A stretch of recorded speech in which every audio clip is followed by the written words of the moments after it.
And all staff members, प्यारे बच्चों, सभी को मेरा सुप्रभात।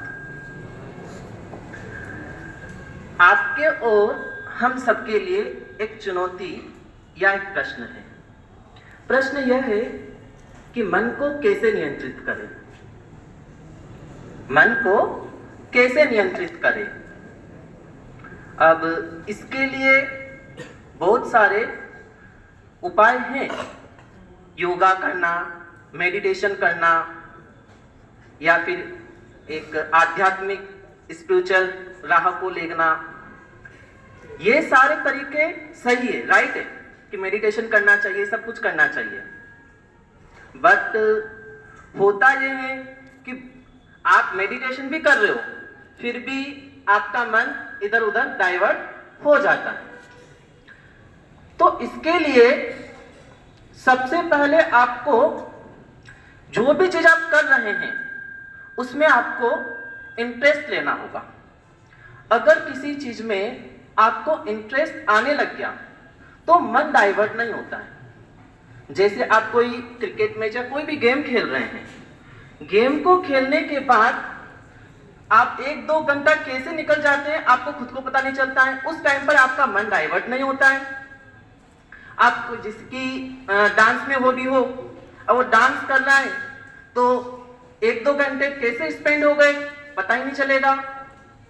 कोई मूवी देखता है, अब 3-3 घंटे की इतनी लंबी मूवी होती है, फिर भी आपका मन डाइवर्ट नहीं होता है, क्योंकि मूवी के अंदर अपन को इंटरेस्ट आ रहा होता है, मजा आ रहा होता है। तो अगर किसी चीज में आप इंटरेस्ट लोगे और इंटरेस्ट लेके उस चीज को करोगे तो मन डाइवर्ट नहीं होगा। आप पढ़ाई करो पर पढ़ाई को बोझ न समझो।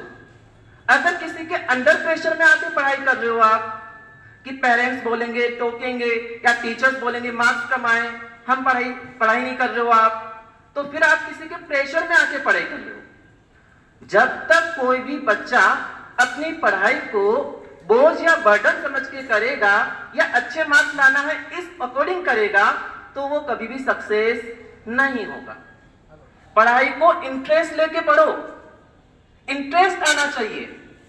पढ़ाई ऐसा क्यों है, इस लेसन में ऐसा क्यों हुआ, ऐसा ही क्यों हुआ, उसके क्या रीजन रहे, उसके क्या रिजल्ट रहे, हर एक चीज को खोजो, डीपली स्टडी करो।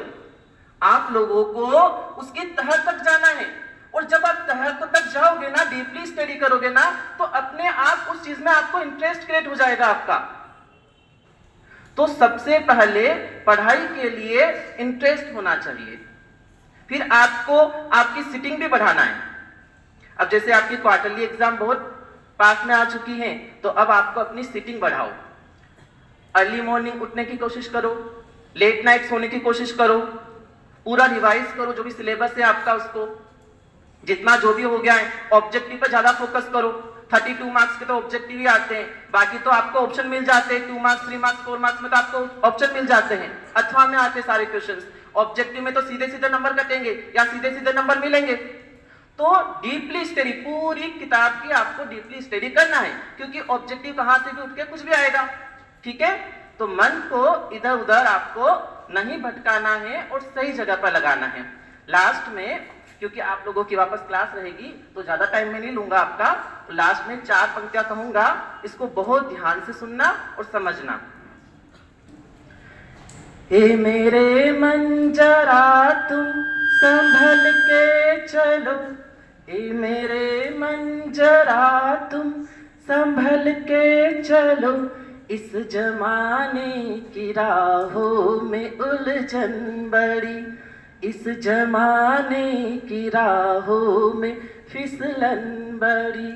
देखो रुकना नहीं, ना ही थमना कभी, देखो रुकना नहीं, ना ही थमना कभी, वक्त कम है यहाँ, दूर मंजिल अभी, वक्त कम है यहाँ, दूर मंजिल अभी। एमपी मेरिट में आना है सपना तेरा, एमपी मेरिट में आना है सपना तेरा, गलत राहों पे भटके ना मन ये तेरा, गलत राहों पे भटके ना मन ये तेरा, अच्छी राहों पे चलने की अब है घड़ी, संघर्ष राहों पे चलने की अब है घड़ी, वक्त कम है यहाँ दूर मंजिल अभी, वक्त कम है यहाँ दूर मंजिल अभी, मन को जिसने संभाला,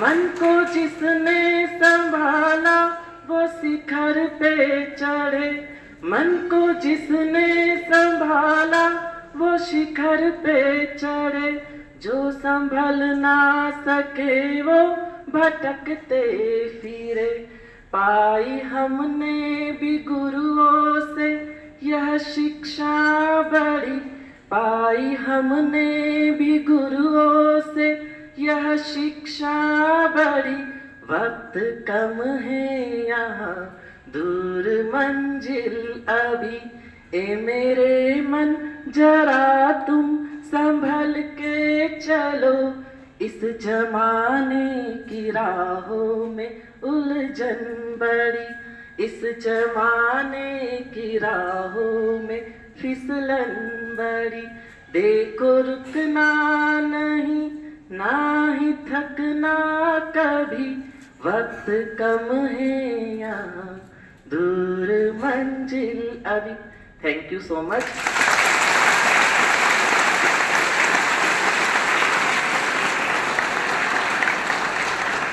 आप लोगों ने मुझे सुना उसके लिए थैंकफुल सो मच, बट आप लोग के लिए और मैं थैंकफुल रहूंगा अगर जो आपने सुना है उसका चिंतन करेंगे, उसको मनन करेंगे और उसको अपने जीवन में उतार कर उसका अनुसरण करेंगे।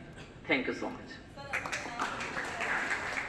आपका नाम बताइए, छोटे बच्चे नहीं जानते। अंतिम नाहर। अंतिम Nahar commerce subject accounts and business study teach करता हूँ। Thank you so much.